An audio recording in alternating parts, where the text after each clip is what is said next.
Bahkan dia keluar dari al-imamah dan matinya mati jahiliyah sebagaimana yang disebutkan oleh Nabi sallallahu alaihi wasallam. Nah, demikian pula yang menguatkan hal ini adalah ijma'nya para ulama tentang wajibnya imamah sebagaimana yang telah disebutkan, dan itulah yang dilakukan oleh para sahabat ketika mereka mengangkat Abu Bakar As-Siddiq radhiyallahu ta'ala anhu menjadi khalifah. Kapan mereka mengurusi masalah imamah ini? Setelah meninggalnya Rasulullah SAW. Bahkan mereka lebih mementingkan urusan al-imamah, mengangkat seorang menjadi pemimpin sebagai pengganti Rasulullah SAW, dari mengurus jenazahnya Rasulullah SAW. Dan itu disebutkan dalam beberapa riwayat, di antaranya hadis yang diriwayatkan oleh Imam Bukhari rahimahullah di dalam sahihnya dari hadis Aisyah radhiyallahu taala anha, bahwa ketika Rasulullah sallallahu alaihi wasallam telah meninggal, waktu itu Abu Bakar As-Siddiq radhiyallahu taala anhu berada di sebuah tempat namanya As-Sanah. Ya, salah seorang pernah menjelaskan itu di daerah Al-Aliyah yang ada di Madinah pada waktu itu. Ketika Rasulullah SAW meninggal, maka Umar bin Khattab teriak-teriak. Beliau mengatakan, "Wallahi ma mata Rasulullah sallallahu alaihi wasallam." Demi Allah, Rasulullah tidak meninggal. Demi Allah, Rasulullah tidak meninggal. Lalu kemudian Umar mengatakan, "Wallahi ma kana yaqa'u fi nafsi illa dzalik." Demi Allah, pada waktu itu tidak ada yang melekat pada diriku kecuali itu, bahwa Rasulullah tidak mungkin mati. Wala yab'athanna Allah bal yaqta'anna aydi rijal wa arjulah. Ya. Semoga Allah Subhanahu wa taala mengutus seseorang yang akan memotong tangan-tangan orang-orang itu dan kaki-kaki mereka yang mengatakan bahwa Rasulullah sallallahu alaihi wasallam telah mati. Beliau sempat mengingkari. Ya. Maka datanglah Abu Bakar As-Siddiq. Beliau datang menemui Rasulullah sallallahu alaihi wasallam yang telah meninggal. Lalu beliau mencium dahi Nabi alaihi wasallam. Lalu kemudian Abu Bakar mengatakan, "Bi abi anta wa ummi fitta hayyan wa mayyitan." Engkau tetap dalam keadaan baik, hidupmu dan matimu dalam keadaan baik. Walladzi nafsi bi yadihi, demi Allah yang jiwaku berada di tangannya, la yuziqannaka Allahu al-mautatayn abada. Allah Subhanahu wa taala tidak akan menjadikan engkau merasakan kematian dua kali. Setelah itu keluarlah Abu Bakar As-Siddiq. Lalu dia mendatangi Umar bin Khattab. Lalu dia mengatakan, "Ayyuhal halifu ala rizqi." Wahai orang yang bersumpah, hati-hati kamu dengan ucapan. Abu Bakar menegur Umar bin Khattab. Maka ketika Abu Bakar berbicara, duduklah Umar bin Khattab. Lalu Abu Bakar As-Siddiq pun memuji Allah Subhanahu wa taala. Lalu beliau mengatakan, "Ala man kana ya'budu Muhammadan sallallahu alaihi wasallam fa inna Muhammadan qad mat wa man kana ya'budu Allah fa inna Allah hayyun la yamut." Ketahuilah, siapa yang hendak menyembah Muhammad sallallahu alaihi wasallam, sesungguhnya Muhammad itu telah meninggal. Dan siapa yang menyembah Allah, maka sesungguhnya Allah itu Maha hidup dan dia tidaklah mati. Lalu setelah itu Abu Bakar As-Siddiq radhiyallahu ta'ala membaca firman Allah, "Innaka mayyitun wa innahum mayyitun." Sesungguhnya engkau mati dan sesungguhnya mereka pun akan mati pula. Dan firman Allah Subhanahu wa ta'ala, "Wa ma Muhammadun illa rasul qad khalat min qablihi ar-rusul afa in mata aw qutila qalabtum ala aqabikum wa man yanqalib ala aqibihi falan yadurra Allah shay'a wa sayajzi Allahu syakirin." Tidaklah Muhammad itu melainkan beliau seorang rasul, sebagaimana telah berlalu rasul-rasul sebelumnya. Apakah ketika beliau mati, apakah beliau terbunuh, kalian kemudian murtad dari agama Allah Subhanahu wa taala? Barang siapa yang murtad dari agamanya, itu tidak akan memudaratkan Allah sedikit pun, dan Allah Subhanahu wa taala akan membalas orang-orang yang senantiasa bersyukur. Maka ketika mendengarkan ayat-ayat yang dibaca oleh Abu Bakar As-Siddiq, maka kaum muslimin pun menangis pada saat itu. Lalu setelah itu berkumpullah orang-orang Ansar bersama dengan Sa'ad bin Ubadah di Saqifah Banu Sa'idah. Nah, Sa'ad bin Ubadah termasuk di antara pemimpin dari kaum Ansar. Lalu berkumpullah mereka di Saqifah Banu Sa'idah. Lalu mereka orang-orang Ansar ini mengatakan, minna amin wa minkum amin. Kami punya amir sendiri, kalian juga punya amir sendiri. Pada awalnya sebagian mereka menggagaskan, dari Ansar punya amir, Muhajirin juga punya amir sendiri. Akhirnya Abu Bakar Siddiq radhiyallahu ta'ala, Umar bin Khattab, Ubaidah bin Jarrah mendatangi mereka. Maka Umar pun berbicara. Beliau sempat menyampaikan beberapa hal. Ketika Umar berbicara, Abu Bakar Siddiq mendiamkan Umar. Dan termasuk di antara yang dikatakan oleh Umar pada waktu itu, beliau mengatakan, wallahi ma aradtu bidzalika illa anni qad hajjatu kalaman qad a'jabani khashitu an la yablughahu Abu Bakr. Demi Allah, aku tidak menghendaki dari apa yang ucapkan ini, melainkan aku telah mempersiapkan sebuah ucapan yang senang bagi aku untuk menyampaikannya. Yang aku khawatir jangan sampai ucapan ini tidak sampai kepada Abu Bakar. Lalu Abu Bakar pun bercerita. Abu Bakar yang berbicara setelah itu, na'am, maka beliau pun menyampaikan kalimat-kalimat yang sangat agung sekali. Dan di antara yang beliau sampaikan, beliau mengatakan, nahnul umara wa antumul wuzara. Kami adalah al-umara, yakni Muhajirin, sedangkan kalian Ansar adalah al-wuzara, adalah para pendamping-pendamping. Para Hubab bin Munzir berkata, Hubab, wallah la naf'al minna an bikum. Demi Allah, kami tidak mau itu. Dari ada pemimpin amir, dari kalian juga amir. Qala Abu Bakar, la, tidak. Walakinna al-umara wa antumul wuzara. Akan tetapi dari kami al-umara, dari kalian wuzara. Hurmatul Arab darat wa arabun ansaba. Sebab Al-Muhajirun mereka adalah orang-orang Arab yang pertengahan, dan nasab-nasab mereka yang lebih baik. Mereka dari Quraisy. Akhirnya mereka pun pada waktu itu sepakat. Mereka akhirnya membayar Umar dan Abu Ubaidah bin Jarrah. Maka berkatalah Umar radhiyallahu ta'ala, bal nubayi'uka anta. Ya, Umar menolak setelah itu, dan beliau mengatakan, kami yang membaik engkau, yakni Abu Bakar Siddiq. Fa anta sayyiduna wa khairuna wa ahabbu ila Rasulillah sallallahu alaihi wasallam. Engkau adalah sayyid, pemimpin kami, dan yang terbaik dari kami, dan yang paling dicintai Rasulullah sallallahu alaihi wasallam. Maka Umar mengambil tangannya Abu Bakar Siddiq, beliau pun membaiat Abu Bakar Siddiq, dan yang lainnya pun mengikuti apa yang dilakukan oleh Umar. yakni kaum Ansar juga mengikuti, dan mereka semuanya membaiat Abu Bakar As-Siddiq radhiyallahu anhu. Al-Haythami menjelaskan hal ini, beliau mengatakan, "I'lam anna sahabata ridwanullahi 'alaihim ajma'u 'ala anna nasb al-imam ba'da inqirab zaman an-nubuwwah wajib."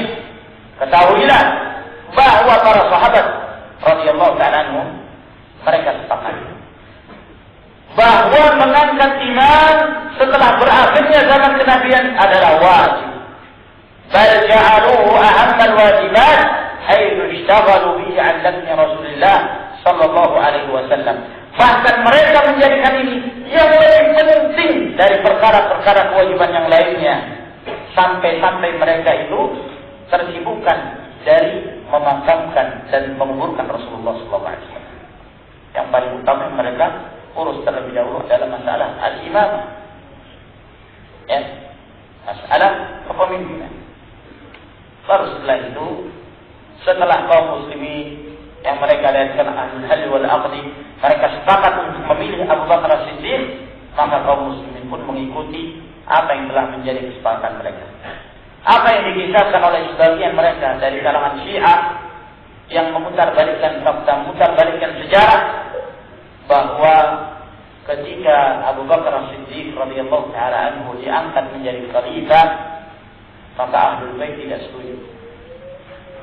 Sampai-sampai Umar mengutus pasukan untuk mendatangi rumahnya Fatimah dan mengancam, wahai kalian Ahlul Bait, apabila kalian tidak keluar untuk membaiat Abu Bakar As-Siddiq, kami akan membakar rumah ini. Katanya begitu. Nah, lalu terpaksa Ali bin Abi Thalib membaiat. Nah, dan yang lainnya juga. Ini adalah kisah yang batil, palsu, yang dikarang-karang oleh mereka. Nah, dan kadang-kadang di antara mereka ada yang menyandarkan penukilan itu kepada tarikh At-Tabari. Perlu diketahui bahwa At-Tabari itu ada dua. Ada Tabari Ibnu Jarir, seorang Sunni dari Ahlu Sunnah. Ada Tabari dari versi Syiah.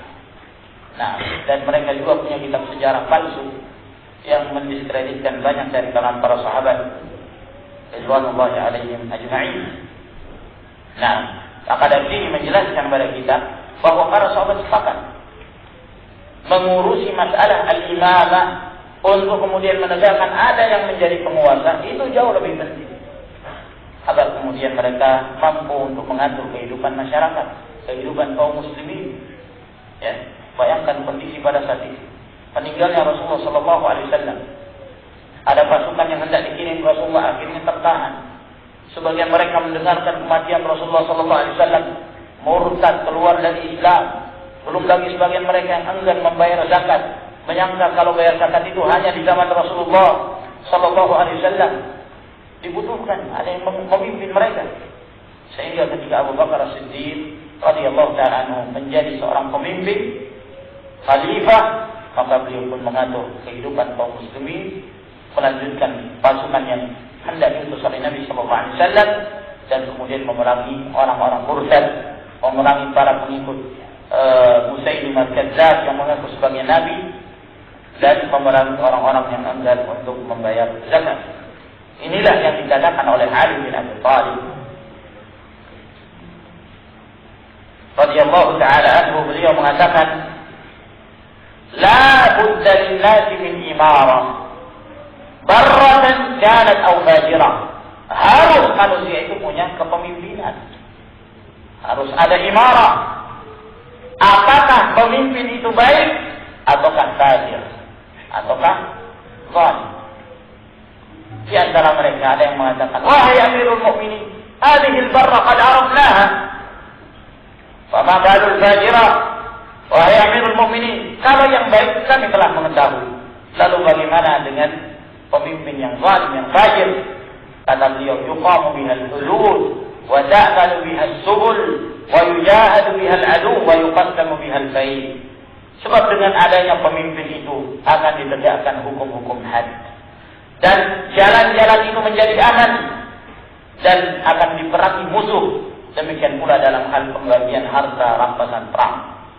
Ini pula yang disebutkan oleh Syekhul Islam Ibnu Taimiyah rahimahullah, yajibu an yu'raf anna wilayat amrin nas min a'zami wajibatid din. Wajib untuk diketahui bahwa kepemimpinan untuk memimpin dan mengatur kehidupan manusia ini termasuk perkara yang paling wajib di dalam agama Allah Subhanahu wa taala. Bal la qiyama lid-din illa biha. Bahkan tidak akan menjadi tegak agama ini kecuali dengannya. Fa inna bani Adam la tatimmu maslahatuhum illa bil ijtima'i li hajati ba'dihim ila ba'dih. Karena sesungguhnya manusia itu tidak akan sempurna kemaslahatan yang mereka dapatkan kecuali dengan mereka berkumpul, mereka bersatu, disebabkan karena ada kebutuhan sebagian mereka terhadap sebagian yang lain. Ini pula yang dikatakan oleh Al-Imam Ahmad rahimahullah ta'ala. Kata beliau, al-fitnatu idza lam yakun imam yaqumu bi amri nas. Fitnah itu akan terjadi kalau tidak ada penguasa, tidak ada imam yang akan mengatur kondisi dan keadaan manusia. Ini pula yang dikatakan oleh Abdullah bin Mubarak.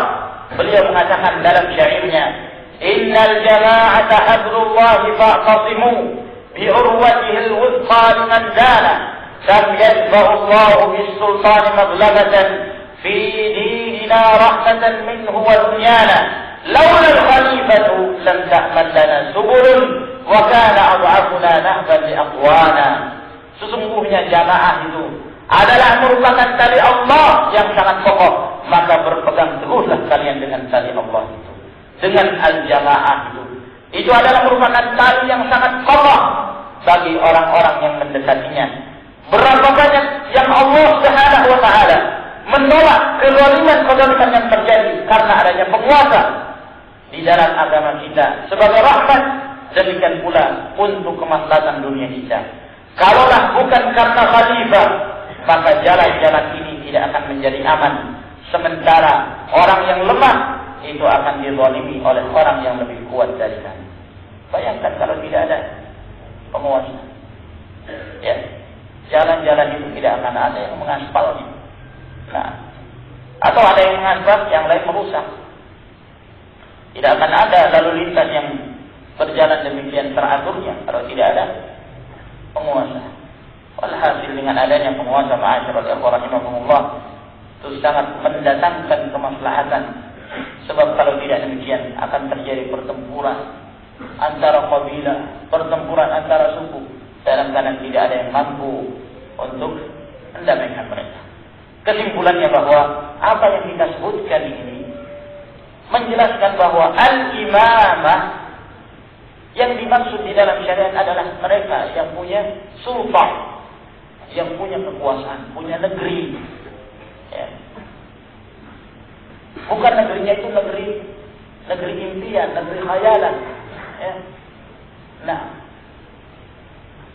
bukan negeri yang mereka gambarkan dalam khayalan mereka yang tidak ada wujudnya. Nah, itu bohong-bohongan yang seperti itu. Ma'asyiral ikhwah rahimahumullah.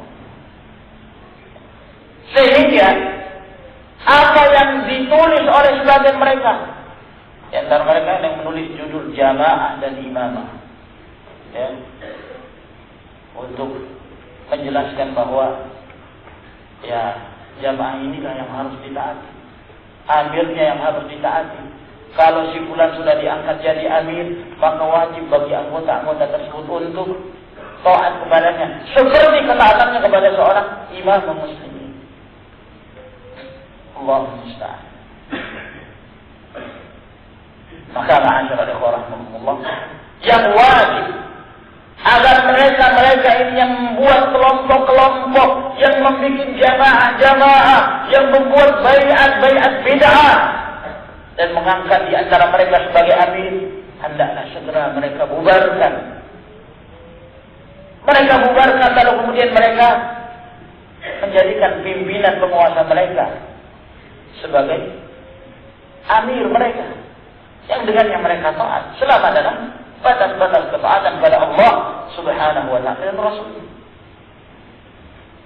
Walaupun penguasa itu zalim, tidak ada yang melepaskan mereka dari kekuasaan tersebut, yang menghalalkan bagi kaum muslimin untuk keluar dari kekuasaannya, kecuali yang pertama al-kufrul bawah, kekufuran yang nyata, atau yang kedua mereka tidak lagi menegakkan salat, tidak lagi menegakkan salat. Yang pertama al-kufrul bawah disebutkan dalam riwayat Bukhari dan Muslim. Di dalam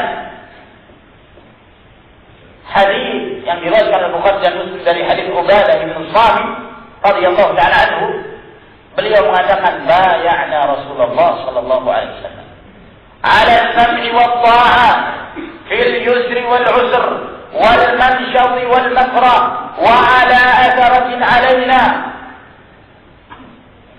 wa alla nunazi'a al-amra ahla illa an taraw kufran bawahan 'indakum fihi min Allah burhan. Kami telah membaiat Rasulullah sallallahu alaihi wasallam. Ingat, telah membaiat Rasulullah karena Rasulullah sebagai pemimpin. Waktu itu nggak ada baiat-baiat kepada yang lain. Ada yang membaiat kepada Abu Bakar Siddiq ketika Rasulullah masih ada. Tidak ada yang membaiat kepada Umar bin Khattab ketika Rasulullah SAW masih ada. Menunjukkan baiat itu adalah merupakan hakul khas lil imam faqat, bukan pada amir-amir jamaah. Kami telah membaiat Rasulullah SAW untuk senantiasa mendengar dan taat.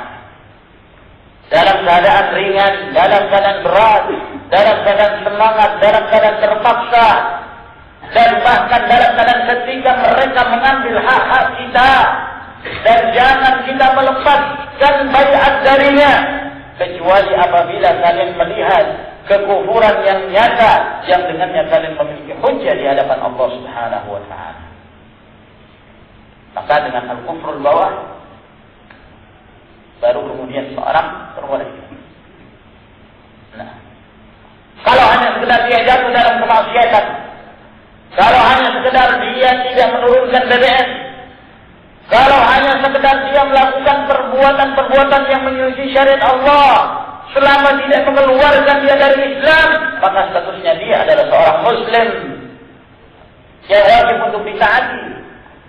Bahkan kata Nabi SAW dalam riwayat Imam Muslim dari hadis Hudzaifah bin al-Yaman, kata Nabi SAW, "Sayakunu ba'di a'immah la yahtaduna bihudai wa la yastannuna bi sunnati wa sayaqumu fihim rijalun qulubuhum qulubu syayatin fi jusmani ins."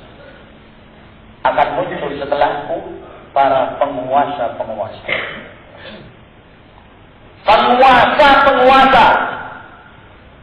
yang mereka itu tidak mengambil petunjukku dan tidak bersunnah dengan sunnahku, dan akan tegak di kalangan mereka itu orang-orang yang hati-hati mereka itu hati-hati syaitan yang terbungkus dalam jasad manusia. Bayangkan, sampai Rasulullah SAW mensifati hatinya itu syaitan, hati-hati syaitan, tinggal jasadnya aja manusia. Hatinya sudah hati syaitan. Bisa dibayangkan itu gimana kondisi fujur dan kezaliman pemimpin yang seperti ini. Kata Hudzaifah bin al-Yaman, "Ya Rasulullah, fama asna'u in adraktu dzalik?" Apa yang harus aku lakukan jika aku mendapati kondisi yang demikian? Kata Nabi SAW, "Tasma' wa tuti'u lil amir wa in duriba dhahru wa ukhidha malu fasma' wa arif." Dengarkan, taat kamu kepada pemimpin kamu. Pemimpin siapa? Pemimpin negara. Walaupun punggungmu itu sudah dipukul, walaupun hartamu itu sudah dirampas. Di antara kita ada yang sudah dipukul punggungnya. Berarti belum seperti yang disebutkan oleh Nabi SAW, qulubuhum qulubu syayatin. Walaupun hartamu itu sudah dirampas, tetap kamu dengar dan taat. Nah, ini pertama.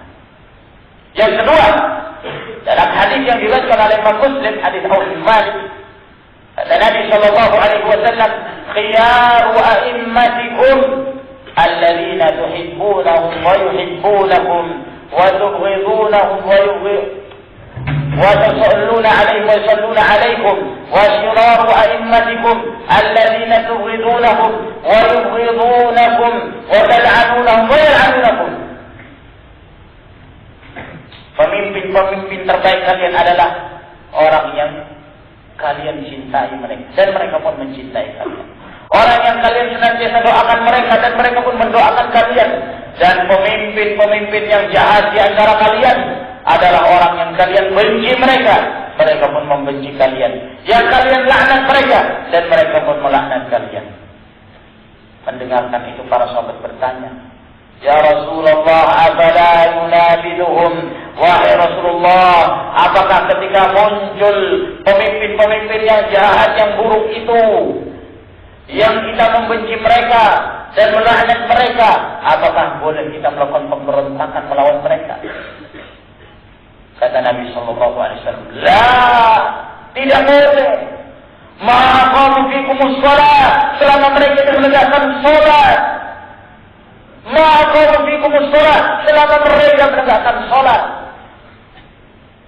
Demikian pula dalam hadis yang diriwayatkan oleh Imam Muslim dari hadis Ummu Salamah, "Yusta'malu 'alaikum umara ta'rifuna wa tunkirun. Faman kariha faqad bari'a, wa man ankara faqad salima, walakin man radiya wa taba."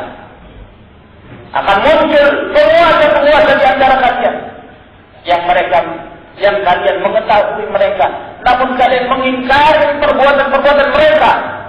Maka barang siapa yang membencinya, maka dia telah terlepas dari dosa. Siapa yang mengingkari, maka dia telah selamat. Tapi yang berdosa adalah orang yang mengikutinya.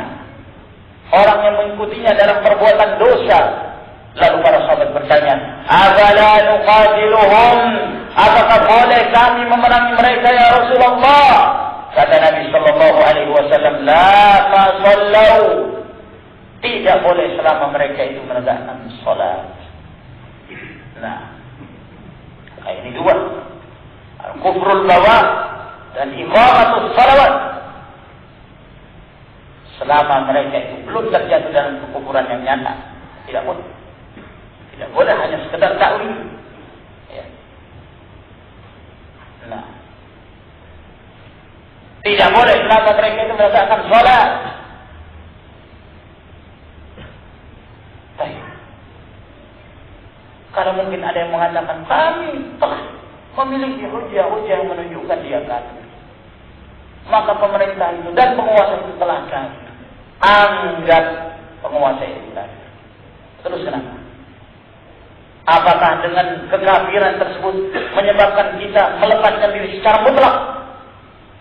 Syekh Abdul Aziz bin Baz rahimahullah ta'ala telah menasihatkan bahwa apabila dalam kondisi pemerintah pun telah menjadi seorang yang kafir dan murtad, tetap tidak boleh seorang itu mengangkat senjata apabila seorang tidak punya kekuatan untuk melakukan hal itu. Yang wajib adalah tetap taat demi untuk menjaga kemaslahatan dunia dan akhirat mereka. Hal ini disebabkan karena seperti yang disebutkan oleh Syekhul Islam Taimiyah rahimahullah ta'ala, bahwa sejarah telah mencatat bahwa setiap ada gerakan pemberontakan terhadap pemerintah, pasti dengan pemberontakan itu menimbulkan kerusakan yang jauh lebih besar daripada kerusakan yang mereka hendak hilangkan. Pertumpahan darah, ya. Bahkan terjadi di antara sesama kaum muslimin, sampai sempat kota Madinah itu dihalalkan selama 3 hari 3 malam. Alhamdulillah, kehancuran terjadi di mana-mana. Maka ini masyaallah ikhwan rahimakumullah, pelajaran. Fa'tabiru ya ulil albab. Kembali kepada sunnah Nabi sallallahu alaihi wasallam. Kembali kepada gharzul ulama, itulah yang wajib yang dilakukan oleh kaum muslimin. Tidak dengan membentuk kelompok-kelompok lalu kemudian bikin jamaah-jamaah sendiri, lalu kemudian membuat baiat-baiat tersendiri. Sebab baiat dan hadis-hadis tentang baiat semuanya ditujukan kepada amin, semuanya ditujukan kepada imam, tidak kepada yang lain. Kalau kita perhatikan hadis-hadis yang datang dari Nabi alaihi salatu wasallam tentang baiat, di antaranya baiat tentang Islam. Hadis Zimad dalam hadis yang panjang bahwa Nabi sallallahu alaihi wasallam mengatakan kepada Zimad, "Hal yadaku baliuka 'ala Islam?" Serahkan tanganmu, saya akan membaiat kamu di atas Islam. Hadis ini diriwayatkan oleh Imam Muslim. Yang membaiat siapa? Rasulullah sallallahu alaihi wasallam. Atau baiat untuk senantiasa memberikan pertolongan dan mencegah dari berbagai kerusakan, seperti Nabi sallallahu alaihi wasallam ketika membaiat orang-orang Ansar sebelum hijrah. Dalam kejadian baiat Aqabah yang kedua, yang pada waktu itu jumlah mereka 73 laki-laki dan 2 orang wanita. Mereka datang Dan Nabi Shallallahu Alaihi Wasallam mengatakan kepada mereka, "Ubayi'ukum ala an tamna'uni mimma tamna'una minhu nisa'akum wa abna'akum." Aku membela kalian agar kalian melakukan pembelaan terhadapku sebagaimana kalian membela istri-istri kalian dan anak-anak kalian. Maka Al-Bara' bin Ma'rur radhiyallahu ta'ala anhu mendengarkan itu, beliau mengatakan, "Na'am, walladzi ba'atsaka bil haqqi nabiyyan la namna'annaka mimma namna'u minhu uzuruna fabaya'na Rasulullah sallallahu alaihi wasallam." Iya, demi Allah yang telah mengutusmu dengan kebenaran, kami akan mencegah dan melakukan pembelaan terhadapmu sebagaimana kami membela keluarga kami, anak-anak dan istri-istri kami. Maka kami pun bayat Rasulullah SAW. Perhatikan ini juga bayat kepada siapa? Rasulullah SAW dalam berarti nama. Bayat terhadap jihad dalam Sulhul Hudaybiyah. Ini juga bayat kepada pemimpin. Innal ladzina yubayyi'unaka innama yubayyi'una Allah yadullahi fawqa aydihim. Nah, sesungguhnya orang-orang yang membaiatmu, sesungguhnya mereka telah membaiat Allah, tangan Allah di atas tangan-tangan mereka. Dalam hadis yang diriwayatkan oleh Imam Bukhari dari Yazid bin Abi Ubaid, bahwa Yazid mengatakan, saya bertanya kepada Salamah bin Aqwa, ala ayyi syai'in bay'atum Rasulullah sallallahu alaihi wasallam yaum al-Hudaybiyah? Tentang apa yang engkau membaiat Rasulullah sallallahu alaihi wasallam pada peristiwa Hudaybiyah? Kata Salamah bin Aqwa, al-maut. Baiat kami adalah baiat untuk mati dalam membela agama Allah Subhanahu wa taala. Ini juga baiatnya kepada siapa? Pimpinan kaum muslimin, dalam hal ini Rasulullah sallallahu alaihi wasallam. Hadis jadi yang mengatakan baiat Rasulullah sallallahu alaihi wasallam ala iqamis shalah wa ita'iz zakat wa nushi kulli muslim. Aku telah membaiat Rasulullah sallallahu alaihi wasallam untuk menegakkan salat, menunaikan zakat dan menasihati di antara sama kaum muslimin. Yang dibaiat siapa? Rasulullah sallallahu alaihi wasallam. Oleh karena itu para ulama menjelaskan bahwa baiat yang disyariatkan itu adalah baiat kepada pemimpin, penguasa negara, bukan kepada baiatul jamaat. Bahkan baiat kepada jamaat, kepada pemimpin kelompok, pemimpin jamaah adalah baiat yang mungkar, yang bid'ah, yang wajib bagi kaum muslimin untuk segera meninggalkannya. Oleh karena itu para ulama berfatwa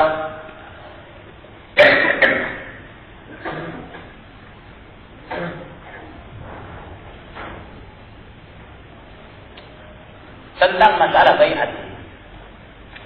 Al-Allamah Shalih bin Al-Fauzan hafizahullah ta'ala, beliau ditanya, mimma yatasahalu bihi an-nasu qadiyat al-bai'ah, termasuk di antara yang sebagian manusia bermudah-mudahan adalah dalam perkara bai'ah. Fa hunaka man yara jawaz akhdh al-bai'ah li jama'atin min al-jama'at. Di sana ada yang menganggap bolehnya mengambil bai'at terhadap satu kelompok dari jamaah-jamaah yang ada. Ma'wujudi bai'atin ukhra. Padahal di sana ada bai'at yang lain, ya kan? Masing-masing punya bai'at. Nah, iya. Bahkan di antara mereka ada yang sibuk urusannya masalah bai'at membai'at. Setelah membentuk kelompok, dia jadi amir, keliling ke sana kemari. Kerjanya untuk membayar orang. Ya. Nah, dan diekspos, Allah musta'an. Bai'at sana, bai'at sini. Ya. Ini mengajak orang untuk keluar dari pemerintahannya. Allah musta'an. Sebab bai'at maknanya adalah berarti dia telah menyerahkan dirinya kepada seorang yang dibaiat untuk taat. Itu makna bai'at. Nah, kata Ibnu Khaldun, al-bai'ah yang dimaksud bai'at adalah al-ahdu ala ta'ah, perjanjian untuk taat kepada yang dibai'at. Ka'anna al-mubayyi' yu'ahidu amirahu ala an yusallima lahu an-nazar fi amri nafsi umuril muslimin. Seakan-akan orang yang membai'at itu, ya, dia telah menetapkan perjanjian kepada amirnya untuk menyerahkan kepada amirnya itu, ya, dia sendiri yang menentukan perkara dirinya dan perkara-perkara kaum muslimin. Ya. Jadi kalau amirnya sudah mengatakan, kamu gimana, siap sudah mati untuk mati, ya, siap-siap gombali ketiga. Nah, tapi sebelum ngebom kamu di shooting dulu. Nah, Allahul musta'an. Pokoknya apa kata amir ya ikut. Itulah yang dinamakan bai'ah. Ya. Sehingga kalau dilihat si bulan ini setelah dipercaya dia tidak taat kepada amirnya, nah, berarti kamu sudah keluar dari pembaiatan. Kalau kamu sudah tidak taat, berarti kamu sudah melepaskan baiat. Kalau kamu sudah melepaskan baiat, maka mata bitatan jahiliyah akhirnya keliru. Nah, makanya orang-orang di bait itu ketakutan betul. Saya sudah baiat sama si fulan. Nah, sehingga dia merasa berat untuk memisahkan diri. Allah musta'an. Padahal ada baiat yang lain kata si penanya ini. Waqad la yakunu al-mubayyi' fi hadhihi al-jama'at ma'rufan bidawa'i sirriyah. Dan boleh jadi orang yang dibaiat al-mubayyi' di jamaah ini tidak diketahui punya dawa'i sirriyah, punya gerakan-gerakan rahasia. Jadi sekitar baiat saja. Nah, jadi masing-masing jamaah itu punya cara-cara tersendiri. Ada yang sekedar menjadikan itu sebagai ahdu ta'ah untuk taat, ya. Ada juga yang benar-benar punya gerakan-gerakan tertentu, gerakan-gerakan syirriyah untuk melakukan kerusakan. Apa hukumnya ini kata beliau? Tsumma hal yakhtalifu al-hukmu fi biladil kuffar aw tilka allati la yahkum bima anzalallah? Atau apakah ada perbedaan hukum di negeri-negeri kafir ataukah yang berhukum dengan selain apa yang diturunkan oleh Allah Subhanahu wa taala? Kata Syekh Shalih Fauzan hafizahullah, al-bai'atu la takunu illa li wali amri al-muslimin. Bai'at itu tidak boleh diserahkan kecuali kepada pemimpin kaum muslimin. Wa hadhihi al-bai'atu al-muta'addidah mubtada'ah. Bai'at jamaah ini yang berbilang-bilang ini itu adalah bai'at bid'ah. Wa hiya min ifrazatil ikhtilaf, dan ini termasuk sebab-sebab yang memunculkan perselisihan. Wal wajibu 'alal muslimin alladziina hum fi baladin wahid wa fi mamlakatin wahidah an takuna bai'atuhum wahidah li imamin wahid. Wajib bagi kaum muslimin di negeri yang satu atau di kerajaan yang sama, hendaklah bai'at mereka itu satu kepada imam yang satu. Wala tajuzul mubay'at al-muta'addidah, dan tidak diperbolehkan bai'at yang berbilang-bilang tersebut. Bahkan Nabi sallallahu alaihi wasallam melarang seorang untuk berpecah dalam bai'at dan berbilang-bilangnya bai'at tersebut. Kata Nabi alaihi wasallam, "Man ja'akum wa amrukum jami' ala wahidin minkum yuridu tafriqa jama'atikum fadribu unuqah." Barang siapa yang datang kepada kalian sementara urusan kalian itu sudah satu di atas satu imam, lalu datang orang yang hendak memecah belah jamaah kalian, maka potonglah leher-leher mereka. Suruh potong leher mereka. Nah, kalau ada yang membuat bai'at tersendiri, tentunya ini dikembalikan kepada hukumah, dalam hal ini pemerintah. وإذا وجد من ينازع ولي الأمر الطاعة ويريد شق العصا وتفريق الجماعة فقد أمر النبي صلى الله عليه وسلم ولي الأمر وأمر المسلمين معه بقتال هذا الباغي. Apabila ditemukan di sana ada orang-orang yang hendak yunazir, yang hendak menyaingi, ya, pemimpin kaum muslimin dalam hal ketaatan dan hendak menghancurkan tongkat kesatuan dan memecah belah jamaah, maka Nabi sallallahu alaihi wasallam telah memerintahkan kepada waliul amri dan kaum muslimin bersamanya untuk memerangi orang-orang yang memberontak tersebut. Ini fatwa Syekh Shalih Fauzan dari kitab beliau Al-Muntaqa.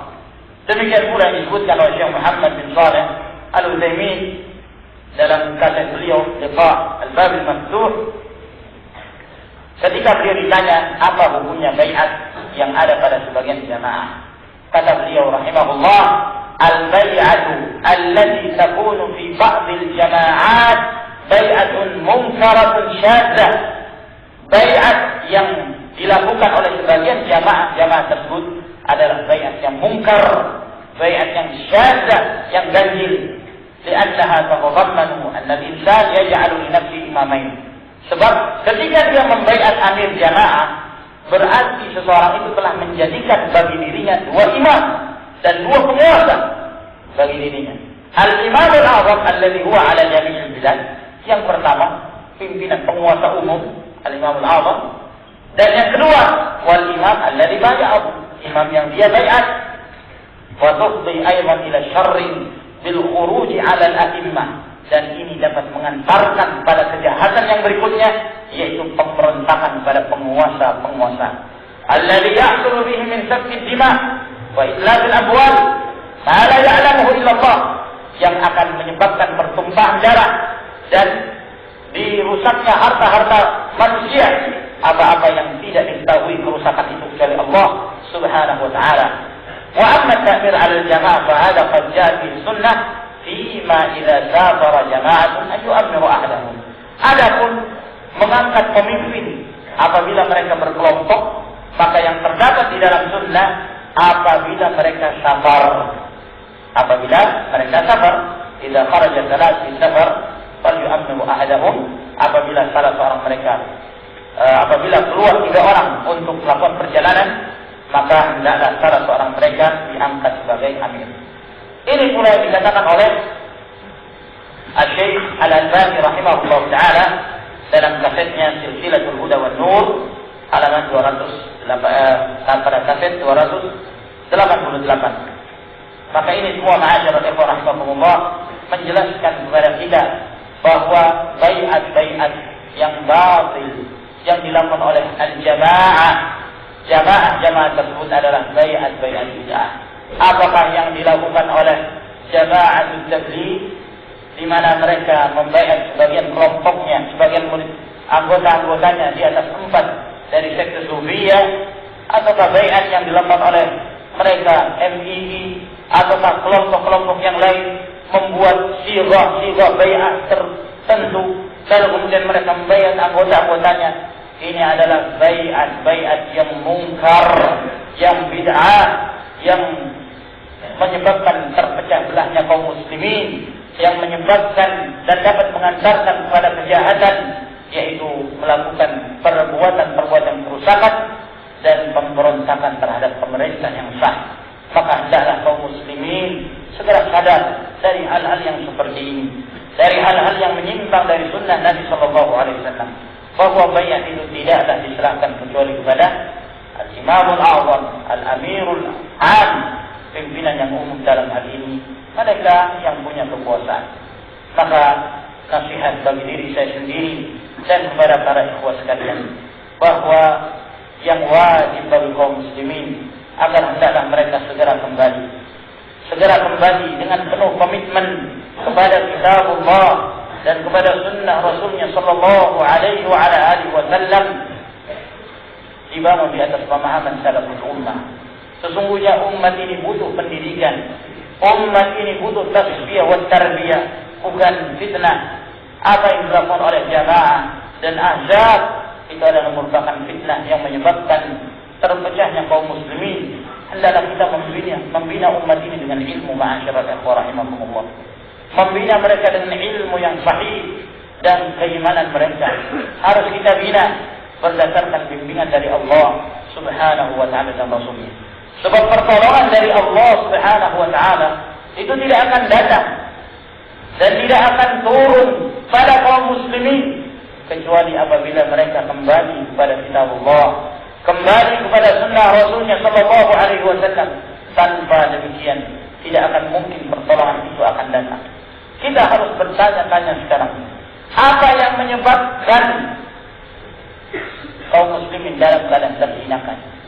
Apa yang menyebabkan kaum muslimin darah-darah mereka tidak dihargai sama sekali oleh musuh-musuh Allah Subhanahu wa taala? Apa yang menyebabkan kaum muslimin hilang kekuatan mereka? Apa yang menyebabkan orang-orang kafir itu semakin beringas dan berani pada kaum muslimin? Harus kembalikan pada diri kita. Koleksi. Sebab Allah Subhanahu wa taala tidak akan mungkin menurunkan satu bala, menurunkan satu bencana kepada kaum muslimin, melainkan disebabkan karena di antara mereka atau kebanyakan dari mereka telah berbuat zalim. Wa ma kana rabbuka liyuhlikal qura bidzulmin wa ahluha muslihun. Tidak mungkin Allah Subhanahu wa taala akan membinasakan sebuah kampung dengan kezaliman sementara penduduk kampung itu berbuat kebaikan. Itu tidak mungkin, mustahil. Wa tilkal qura ahlaknahum lamma zalamu. Dan penduduk kampung tersebut kami binasakan mereka. Kapan? Lamma zalamu. Tatkala mereka itu berbuat zalim, menzalimi diri mereka sendiri dengan perbuatan-perbuatan kemaksiatan, dan perbuatan-perbuatan yang melanggar aturan Allah Subhanahu wa taala dan Rasulnya sallallahu alaihi wasallam. Ingatlah yang disebutkan oleh Nabi alaihi salatu wasallam di dalam hadis yang diriwayatkan oleh Ibnu Majah dari hadis Abdullah bin Umar radhiyallahu taala anhu. Kata Nabi sallallahu alaihi wasallam, "Khisalun khamsun in ibtulitum bihinna wa a'udzu billahi an tudrikuhun." Ada 5 perkara yang apabila kalian terkena 5 perkara itu, aku berlindung kepada Allah akan datang kepada kalian 5 perkara yang berikut. Yang pertama kata Nabi sallallahu alaihi wasallam, "Lam tadhharil fahishatu fi qaumin qattu hatta yu'linu biha illa fasha fihim at-ta'un wal awja' allati lam takun madat fi aslafihim alladhina madaw." Tidaklah muncul perbuatan keji, kemungkaran, perbuatan zina yang dilakukan secara terang-terangan, melainkan Allah Subhanahu wa taala akan menyebarkan penyakit ta'un ataukah penyakit-penyakit yang belum pernah muncul sebelumnya, yang belum pernah dirasakan oleh orang-orang sebelumnya, akan muncul penyakit-penyakit baru. Yang pertama. Yang kedua kata Nabi sallallahu alaihi wasallam, "Wa lam yanqusul mikyala wal mizan illa ukhidhu bis-sinin wa shiddatil mu'na wa jawr sultani alaihim." Tidaklah mereka itu terbiasa ketika berdagang mengurangi takaran dan timbangan, melainkan mereka akan ditimpa keceklik, mereka akan ditimpa berbagai macam kekurangan dan kesengsaraan dan kezaliman penguasa terhadap mereka. Sehingga apabila kita hidup di tengah-tengah yang penguasanya penguasa yang zalim, jangan hanya menyalahkan penguasanya, jangan hanya menyalahkan pemerintahnya, tapi salahkan diri-diri kita. Koreksi, kenapa Allah Subhanahu wa taala menjadikan penguasa di tengah-tengah kami menjadi penguasa yang zalim? Pertanyakan diri kita. Sebabnya itu kembali kepada kita. Nah, karena munculnya berbagai orang-orang yang mereka itu tidak jujur dalam berdagang. Itu salah satu sebab yang disebutkan Nabi sallallahu alaihi wasallam. "Walam yamnahu zakata amwalihim illa muni'ul qatra minas sama' walau al-baha'im lam yumtaru." Dan tidaklah mereka itu mencegah untuk membayar zakat dari harta-harta mereka, melainkan mereka akan dicegah air hujan akan turun ke tempat mereka. Kalaulah bukan karena hewan-hewan ternak yang hidup di sekitar mereka, mereka tidak akan dituruni hujan. Yang keempat, walam yanqudhu ahdallahi wa ahda rasulih illa sallallahu alaihim aduwan min ghairihim fa'aqadu ba'd ma fi aydihim. Tidaklah mereka itu membatalkan perjanjian taat kepada Allah dan Rasulnya, melainkan melainkan Allah Subhanahu wa taala akan mendatangkan musuh mereka, lalu kemudian memberikan kekuatan dan menindas mereka, lalu mereka mengambil sebagian apa yang ada di tangan-tangan kaum muslimin. Pertanyakan, kenapa musuh-musuh itu berani kepada kaum muslimin? Menghilangkan satu nyawa seorang muslim seperti membunuh seekor nyamuk. Mati sudah. Seakan-akan tidak ada harganya. Anak-anaknya, para wanitanya. Nah,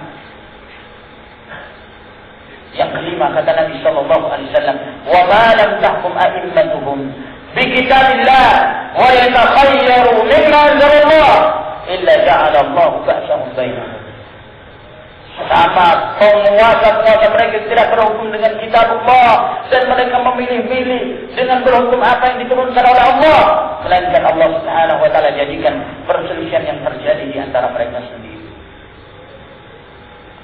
Apa yang disebutkan Nabi alaihi salatu wasallam ini sebenarnya tadzkir, peringatan bagi kita sekalian bahwa yang menyebabkan hinanya umat ini ketika umat ini meninggalkan agamanya, ketika umat ini telah menyimpang dari sunnah Rasul sallallahu alaihi wasallam, kita harus sadar dan kita harus merasakan bahwa hanya dengan sunnah Allah Subhanahu wa taala akan menurunkan pertolongan. In tansurullah yansurukum. Apabila kalian menolong agama Allah, Allah akan berikan pertolongan kepada kalian. Lalu kenapa Allah tidak menurunkan pertolongannya? Benar apa yang dikatakan oleh Ibnu Hazm rahimahullah taala ketika beliau mengatakan, "Ma nasarallahu al-Islam bimubtadi'." Allah tidak akan menolong Islam melalui perantaran ahli bid'ah. Islam tidak akan ditolong melalui ahli bid'ah. Yang akan menolong Islam adalah ahli sunnah. Oleh karena itu bersungguh-sungguhlah untuk menyelamatkan umat ini dengan penuh kesabaran. Ya. Nah, jangan seperti seorang anak kepada orang tuanya. Anaknya ngamuk-ngamuk, dia menyangka dia punya kekuatan. Orang tuanya orang besar. Sok merasa diri punya kekuatan. Perang, jihad. Lempar mortir, Pak, jatuhnya ke tempat yang tidak ada penduduknya. Lempar lagi, ya, kena rumah, tidak ada penghuninya. Lempar lagi, kena satu. Lain luka, satu mortir dibalas dengan 100 orang mati dari kaum muslimin. Lempar lagi mortir, satu orang meninggal dari Yahudi, balas. Sampai 1.300 yang tewas. Ribuan yang luka. Tidak terhitung banyak. Ini namanya kekuatan. Ini yang namanya perlawanan. Ini yang namanya jihad. Apa tujuan berjihad? Litakuna kalimatullahi al-ulya, untuk meninggikan kalimat Allah Subhanahu wa taala. Bukan untuk membantu kaum muslimin. Itu ngawur namanya. Ya. Diajak gencatan senjata, enggak, harus perang. La haula wala quwwata illa billah. Allah mengatakan, wa in janahu lis-salmi fajnah laha. Kalau mereka condong untuk gencatan senjata, terima ini. Dalam kondisi kaum muslimin lemah. Lemah bukan hanya dari sisi fisik, bukan hanya dari sisi persenjataan, dari sisi iman. Lemah segalanya. Nah, Ahlus Sunnah diremehkan, Ahlus Sunnah direndahkan. Nah, diusir-usir mereka itu. Ingin buat pengajian di masjid, diusir sama orang-orang yang tidak bertanggung jawab dan Hamas dan yang semisal mereka. Perhatikan nyawa kaum muslimin. Satu orang yang menjadi korban, yang meninggal, tertumpah darahnya, itu sangat berharga di sisi Allah Subhanahu wa taala. Mereka tidak memperhatikan itu. Dalam hadis yang diriwayatkan oleh Abu Dawud, hadis Abdullah bin Umar, satu ketika Nabi sallallahu alaihi wasallam tawaf di Ka'bah. Lalu kemudian kata Nabi alaihi salatu wassalam, "Ma atyabaki wa atyaba ruhaki." Nah, "Ma a'zamaki wa a'zama hurmataki, walladhi nafsu Muhammadin biyadihi, la hurmatul mu'min a'zamu 'inda Allah 'azza wa jalla hurmatan minki dami waladi. Nabi sallallahu alaihi wasallam mengatakan kepada Ka'bah, wahai Ka'bah, alangkah harumnya engkau, harumnya bau. Wahai Ka'bah, alangkah mulianya engkau dan agungnya kehormatanmu. Demi Allah yang jiwa Muhammad berada di tangannya.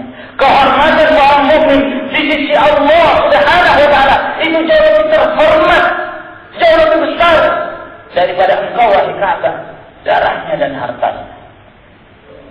Ini nilai kaum muslimin di sisi Allah Subhanahu wa taala. Oleh karena itu hargai nasihat para ulama.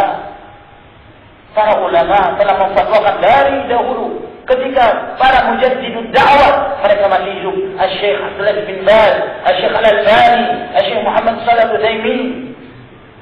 Nasihat, terima nasihat itu.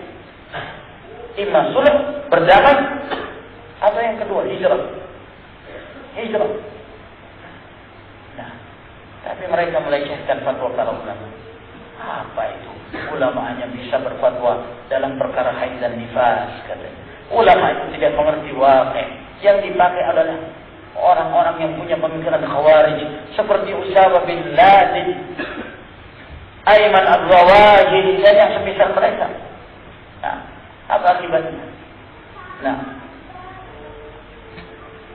itu bukan perlawanan, tidak ada perlawanan sama sekali. Ketika Yahud menarik pasukan Nuh, merayakan, ya, bangganya la haula wala quwwata illa billah. Ribuan yang terluka, ribuan yang meninggal. Kok dikatakan itu sebagai kemenangan? Kemenangan apa? Nah, haula qaum la yaqilun.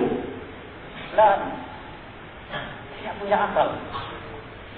Seharusnya ini kembalikan koreksi diri. Mengapa Allah Subhanahu wa taala menurunkan bencananya kepada kita? Benar apa yang dikatakan oleh Nabi alaihi salatu wassalam dalam riwayat Imam Ahmad dari hadis Abdullah bin Umar, kata Nabi sallallahu alaihi wasallam, "Idza tabayatum bil 'ina wa akhadtum azab al-baqar wa raditum biz-zar'i wa tarakum al-jihad fi sabilillah, sallallahu alaikum dhullan la yanzi'uhu hatta tarji'u ila dinikum." Apabila kalian jual beli dengan cara riba, lalu kalian senang beternak, kalian senang bercocok tanam, lalu kalian meninggalkan berjihad di jalan Allah Subhanahu wa taala, Allah akan mencampakkan pada diri kalian kelemahan, kehinaan, dan kehinaan itu tidak akan lepas sampai kalian kembali kepada agama Allah Subhanahu wa taala. Sehingga solusi satu-satunya adalah kita berupaya mendidik kaum muslimin, mulai dari diri kita, keluarga kita, masyarakat kita. Didik mereka dengan sunnah, didik mereka dengan tasfiyah wa tarbiyah, agar mereka beribadah kepada Allah dengan tauhid dan dengan sunnah Nabi sallallahu alaihi wasallam. Saya kira sampai di sini ma'asyiral ikhwan rahimakumullah yang bisa kita jelaskan pada pertemuan kita daurah hari ini. Semoga Allah Jalla wa ala senantiasa memberikan taufik kepada kita untuk mendapatkan ilmu yang bermanfaat dan dimudahkan mengamalkannya dan istiqamah di atas al-haq. Wa akhir da'wana alhamdulillahirabbil alamin. Wassalamualaikum warahmatullahi wabarakatuh.